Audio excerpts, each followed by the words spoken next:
নমস্কার, আমি স্নেহাশ্রী বলছি আর আপনারা এই মুহূর্তে দেখছেন বাস্তব নিউজ। দেখুন সেই এক্সক্লুসিভ খবর শুধুমাত্র বাস্তব নিউজের পর্দায়।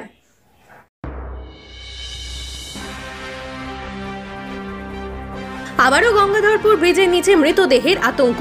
মুখ বাঁধা বস্তা দেখলেই আতঙ্ক ছড়াচ্ছে কাকদ্বীপে গঙ্গাধরপুর এলাকায়।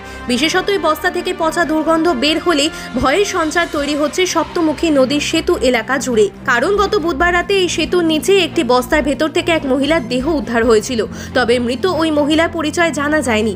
আবারও আজ সকালে সেই একই রকমের 4টি বস্তা সেতুর নিচে পড়ে থাকতে দেখেই আতঙ্ক ছড়ায় এলাকায়।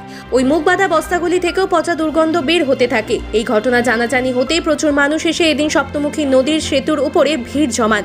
খবর দেওয়া হয় কাকদ্বীপ থানায়। কিছুক্ষণের মধ্যেই ঘটনাস্থলে পৌঁছায় কাকদ্বীপ থানার পুলিশ। এরপরে ওই বস্তাগুলিকে এক এক করে খোলা হয়, কিন্তু বস্তাগুলি খুলতেই দেখা যায় মুরগির পচা দেহাংশ। তবে এদিনের ঘটনার পর আবারও এলাকাবাসী ওই সেতুতে আলো লাগানোর বিষয় নিয়ে সোচ্চার হয়েছেন, কারণ দীর্ঘদিন ধরে ওই সেতুতে কোনো আলো নেই। রাত হলেই অন্ধকারে ডুবে যায় ওই এলাকা। রাতের অন্ধকারে সেতুর উপরে বিভিন্ন অসামাজিক কাজকর্ম হয় বলেও এলাকাবাসীদের অভিযোগ। এই বিষয়ে স্থানীয় এক বাসিন্দা গুরুপদ জানা বলেন, অতীতে এই সেতুর নিচ থেকে দুবার মহিলার মৃতদেহ উদ্ধার হয়েছে, তাই মুখ বাঁধা বস্তা দেখলে এলাকার বাসিন্দাদের মধ্যে আতঙ্ক ছড়িয়ে পড়ছে। বৃহস্পতিবার এই এলাকায় হাটবার ছিল। বুধবার রাতে মৃতদেহ উদ্ধারের পরই আতঙ্কে এলাকাবাসী হাটে আসেনি। সেতুটি অন্ধকার থাকার কারণে এই আতঙ্ক আরও বাড়ছে। আর আপনারা সেই ছবি সরাসরি দেখছেন শুধুমাত্র বাস্তব নিউজের পর্দায়।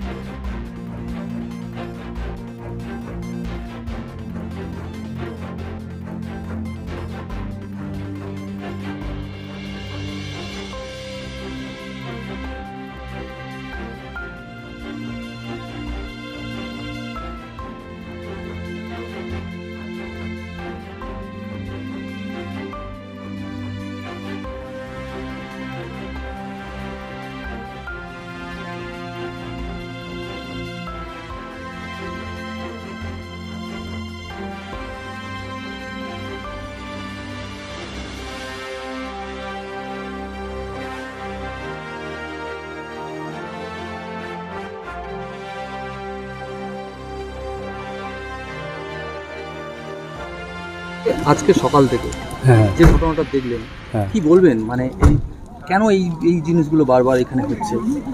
ঘটনা যাই ঘটছে, এখানে তো মানে 2-3 দিন আগে একটা লাশ পাওয়া গেছে, এক মহিলার অজ্ঞাত বলছে এক মহিলার লাশ পাওয়া গেছে। তাই সেইটার জন্য আজকের সবাই খুব আতঙ্কের মধ্যে একবারে, যে ওই 2-3 দিনের মধ্যে পাওয়া গেল, আবার এই ব্রিজের তলায় ফাঁসছে, সেখান থেকে খুব দুর্গন্ধ বেরোচ্ছে। মানুষ খুব মানে আতঙ্কের মধ্যে ছিল। প্রশাসনের খবর দেওয়া হলো, মানুষ কেউ যায়নি স্বাভাবিকভাবে, যেহেতু 2 দিন আগে পাওয়া গেছে তার জন্য কেউ সাহস করে ওখানে যায়নি। প্রশাসনকে খবর দেওয়া হলো, প্রশাসনের লোকেরা এসেই বস্তা কেটে দেখলো এখানে যে মুরগির মাথা পড়ে আছে, বা মুরগির ছাট অংশ যেগুলো বর্জ্য পদার্থ পড়ে আছে।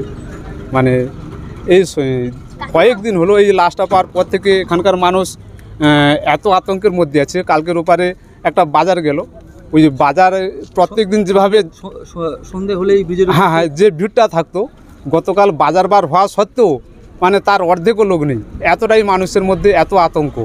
তাই এখানে আমরা দীর্ঘদিন ধরে দাবি করছি একটা লাইট দেওয়া হোক। এই ব্রিজের এই মাথার দিকটা দিলে ওই দিকটাও লক্ষ্য পড়বে, এই দিকটাও লক্ষ্য পড়বে। তাহলে অপরাধীরা যারা অপরাধ করতে পারে তারা এই আলোটা দেখলে তারা অন্তত ভয় পাবে। তার জন্য আমরা দীর্ঘদিন ধরে দাবি করে আসছি যাতে লাইট একটা অন্তত দেওয়া হয়। গাড়ি করে এসে, হ্যাঁ সম্ভবত বাইরে থেকে এসছে, তো নাহলে এখানে হলে তো একটা যাই হোক খোঁজ খবর পাওয়া যেত 2-3 দিনের মধ্যে, কিন্তু কেউ খবর দিতে পারছে না কোন জায়গা থেকে বডিটা এসছে। ব্যবস্থা নেই? হ্যাঁ, প্রশাসন তো অবশ্যই ব্যবস্থা নিক না। হ্যাঁ লাইটটা অবশ্যই দিতে হবে।